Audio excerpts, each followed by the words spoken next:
পবিত্র কোরআনুল কারীমের সূরাতুল বাকারার 2 নম্বর সূরা 156 নম্বর আয়াতে আল্লাহ সুবহানাহু ওয়া তাআলা বলছেন, ইন্না লিল্লাহি ওয়া ইন্না ইলাইহি রাজিউন, নিশ্চয়ই আমরা আল্লাহর এবং আমাদেরকে আল্লাহর কাছেই ফিরে যেতে হবে।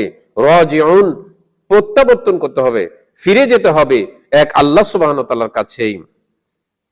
এই আয়াত আমাদেরকে স্মরণ করিয়ে দেয়, আমরা এই দুনিয়ায় আছি, এটা চিরস্থায়ী দুনিয়া নয়, এটা হলো ক্ষণস্থায়ী জীবন। আমাদেরকে মৃত্যুর পরে পরকালে আমাদের প্রতিটি কাজের হিসাব দিতে হবে। ভালো কাজ করলে সেটা দেখতে পাবো, মন্দ কাজ করলে সেটাও আমরা দেখতে পাবো। পবিত্র কোরআনুল কারীমের সূরাতুল আনকাবুতের 29 নম্বর সূরা 57 নম্বর আয়াতে আল্লাহ সুবহানাহু ওয়া তাআলা বলছেন, কুল্লু নাফসিন যায়িকাতুল মাউত, প্রত্যেকটি জীবেরই মৃত্যুর স্বাদ গ্রহণ করতে হবে।